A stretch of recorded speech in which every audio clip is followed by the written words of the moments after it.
कम से कम 3-4 वीडियो देखने के बाद ही सोएंगे। जब वो वीडियो देख करके सोएंगे तो अवचेतन मन में वो चीजें घुस जाएंगी आपके। पहला वीडियो देखने के बाद समझदारी पैदा होगी, दूसरा वीडियो देखने के बाद आपके अंदर थोड़ी सी जागृति पैदा हो जाएगी, और तीसरा वीडियो देखने के बाद आपका शरीर रोमांचित हो जाएगा, और चौथा वीडियो देखते ही देखते आपके अंदर भगत सिंह चंद्रशेखर और बिस्मिल्लाह खां की रूहें आ जाएंगी जो देश और समाज के लिए काम करेंगी। तो ये 4 वीडियो देख करके अगर सोएंगे तो कल इस पैनल पे आने के बाद पता चलेगा कि कोई न कोई भगत सिंह तो बोल ही रहा है, अब एकदम रूहें उनकी वापस आ गई। ये ईश्वरी वाणी है, ये श्री मैत्री शारद जी की वाणी नहीं है, ये ईश्वरी वाणी है। ये देश की जनता की करार है, ये देश की जनता की आवाज है।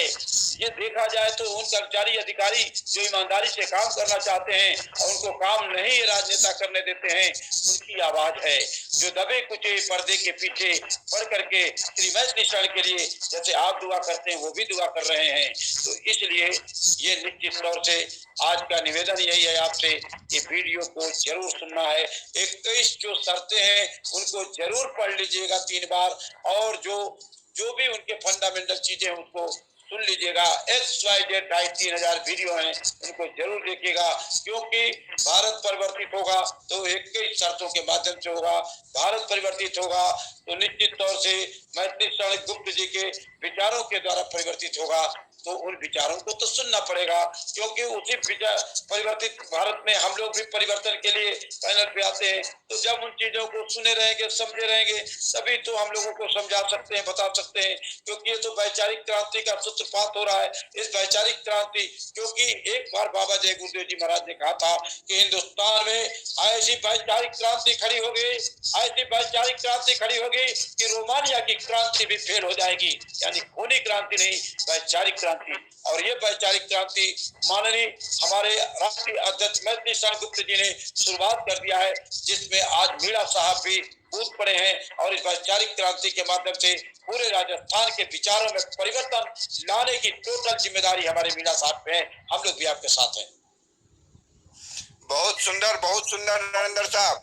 और ये जिम्मेवारी जो आपने आरडी मीणा साहब को दी है कि 3 वीडियो देखने के लिए, ये तीनों वीडियो सिर्फ मीणा साहब नहीं देखेंगे। हम 51 आदमी हैं कतार में, सबसे निवेदन है कि अपने यूट्यूब में आके एक दो वीडियो हर रोज देखें और वैचारिक क्रांति में आग लगाने का काम करें। आरडी मीणा साहब प्लीज। जी सर, सर बिल्कुल ललन साहब से मैं सहमत हूँ। मैं केवल आपसे कहता नहीं हूँ, मैं खुद वीडियो देखता हूँ, हमारे सूबेदार साहब भी वीडियो देखते हैं। नहीं देखते तो हम पैनल पे नहीं आ पाते, क्योंकि रोज जब नए नए वीडियो देखते हैं तो नई नई विचारधाराएं हमारे दिमाग में उत्पन्न होती है, और तभी हम आकर के यहाँ पे आपसे बात करते हैं। मैं निश्चित तौर से आप लोगों से कहूंगा, पैनल पे जितने लोग भी जुड़े हुए हैं, अगर वीडियो देखेंगे तो आप रह नहीं पाएंगे इस पैनल पे आने के लिए। इतना रिक्वेस्ट भेजेंगे कि हमारे सूबेदार साहब को सोचना पड़ेगा और कहना पड़ेगा नरेंद्र सिंह जरा पैनल को छोड़ दीजिए। लोग रिक्वेस्ट पे रिक्वेस्ट भेज रहे हैं, लेकिन वीडियो देखने के बाद ही ये वैचारिक क्रांति आएगी, विचारों में परिवर्तन आएगा, तभी आप पैनल पे आ सकते हैं। जी मीणा जी। जी सर, जी सर, सर जी।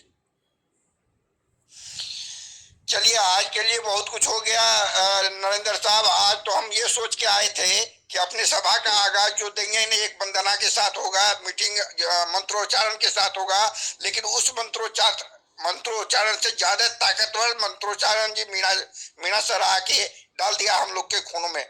हम लोग का खून अभी उबल रहा है, और इस उबलते हुए खून को लेके अभी हम रात में सोएंगे, और सुबह कल 24 घंटे में 2-4 वीडियो देखेंगे। वीडियो देखने के बाद कल शाम में 9 बजे फिर इस मीटिंग में शिरकत करेंगे। और इसी वंदना के साथ नरेंद्र साहब मीटिंग को समाप्त करने की गुजारिश करता हूं, और इसको आप